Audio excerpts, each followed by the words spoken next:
So good day, testing tayo ng M3.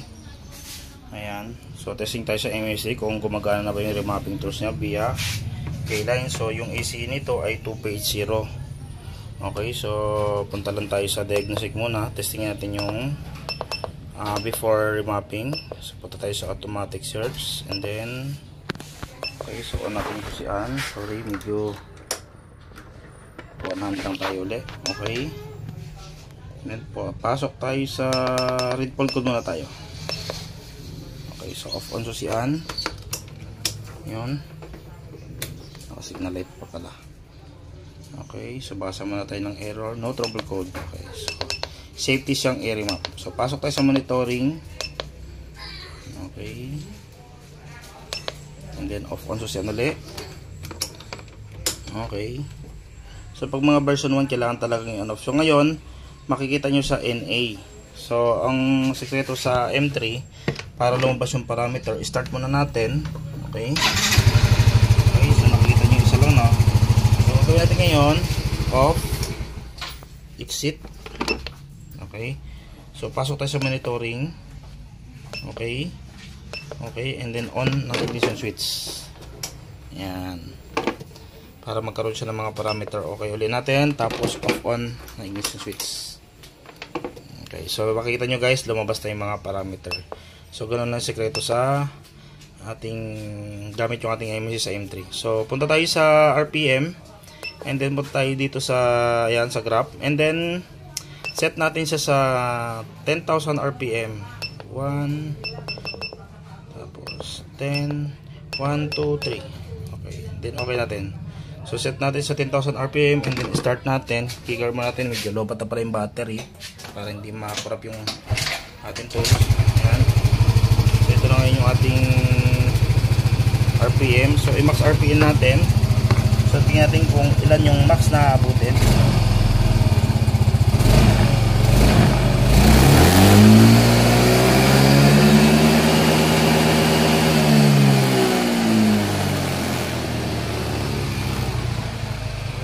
Umabot ng 9 plus 9,000 plus na yung RPM nya. So ngayon tingnan natin yung magiging resulta after natin na okay, so makikita natin yung resulta ito after natin na ma-remap. So pasok tayo ngayon sa remapping. Okay, so natin, and then punta tayo sa remapping. Ayan. Okay, so punta tayo sa OBD. Okay, so on natin yung susian. Off yata yung susian ko. Yan. Okay, so click OK lang natin. Ngayon, so punta tayo sa special function. So pwede tayo mag auto scan. Ayan, so okay lang natin. So ayan, meron tayong available na 2P80 and 2P81, pwede ma-remap. So meron tayong yan RPM na pagpipilian plus 500, sumumula sa stock nya. So kung 9,500 kanina plus 500, ayun. So may nakalagay dito plus ignition, ganyan, no. Ayan. So gagawin mo natin dito, magsasample muna tayo ng plus 1.0 ignition, and then plus 5 sa RPM. Okay natin yan. So okay lang natin. Ayan. So please input. Ayan, okay natin. Okay guys, so ilalagay natin yung date format na ganyan. Okay, so ang date ngayon ay March 14, 2025. So okay natin yan. Okay, so papasok ko siya. Ayun, so pag napasok mo yung tamang date, ayan na siya. Hintayin natin siya hanggang mag 100%. Ako'y isang mekaniko, pinagmamalaki ko to.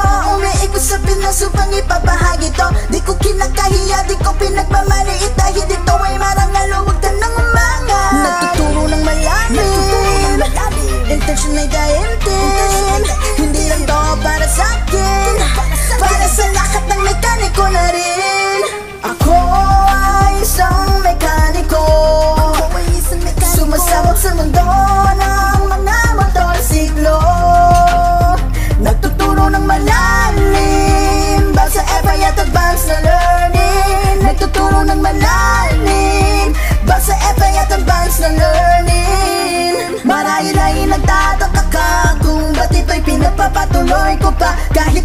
empleyado na ipamalas lang sa tao. Dahil naniniwala ako, magagawa ko to. Walang mapapala kundi mo susubukan, kaya't ngayon ako'y sumusukan. Tiwala lang at pagdasal, makakayanan mo, magwawagi ka dito.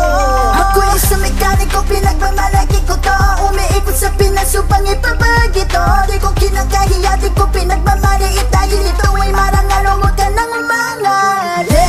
Aaron Mekaniko, yan ang pangalan ko. Handa kong gawin ang lahat upang makatulong at gawin kung anong dapat. Noong bata pa ako, wala pang alam sa mundo. Ang tatay ko lang ang naging inspirasyon ko. Araw-gabi buong oras na siya nagtatrabaho sa pag-ayos ng mga motorsiklo. Maitawid na lang ang pamilya niya, kaya sa akin niya pinamalas kung anong nalalaman niya. At ngayon aking itinuloy ang pagiging Okay, so after ma-remap, ayun. So marinig nyo gumagana yung pump, and then okay lang natin yan. So after natin na pasok yung map, testingin natin yung motor kung andar. Okay, so punta tayo sa diagnostic. Okay. And then pasok tayo sa all automatic search engine. Okay, and then ayan, so pasok na tayo sa raid full code. Okay, so off on natin susian. Okay, check tayo ng full code after natin ma-remap. No trouble code, and then punta tayo sa monitoring. Okay, and then okay ulit natin, off on ang susian. Yan, on mo natin. Yan, okay, ulitin natin na interrupt. Okay, and then off on. Yun. So kapag ganyan lumalabas na parameter kagaya ng tinuro ko na start mo natin. So testing natin kung mag-under ba yung motor. Yun guys, so working. Yan. So working ang remap sa M3. So after na ma-flashing, umaandar pa rin yung motor. Okay, so ngayon ang gagawin natin, papalabasin natin yung mga parameter. So after umandar, off on natin susian, off. Exit natin to. Yan, and then pasok ulit tayo sa monitoring. Okay. And then off on ang susian. Off on. Yan. Then tingnan natin isa pa ulit. Off on. Yan. So yan na yung parameter natin kompleto na. Okay, so start natin ngayon yung motor. Tingnan natin yung kalagayan niya. Tingnan natin yung kanyang parameter after natin na ma-remap. So kaya na nakita nyo yung RPM. Ngayon nag plus 500 tayo. Tingnan natin ngayon kung ano yung kakalabasan ng ating RPM.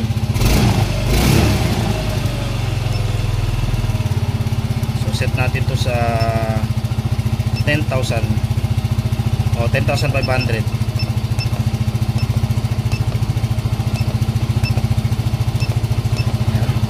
Okay.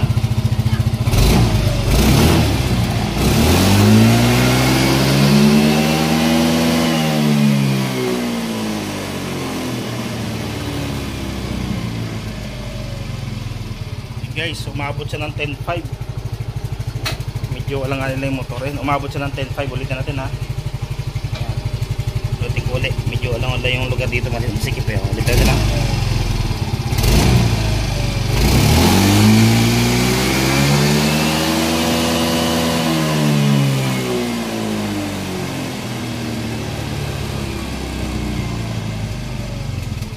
Yun guys. Suwabe.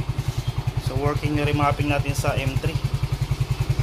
Napalagpas natin yung RPM doon kanina sa stock limit niya. Okay.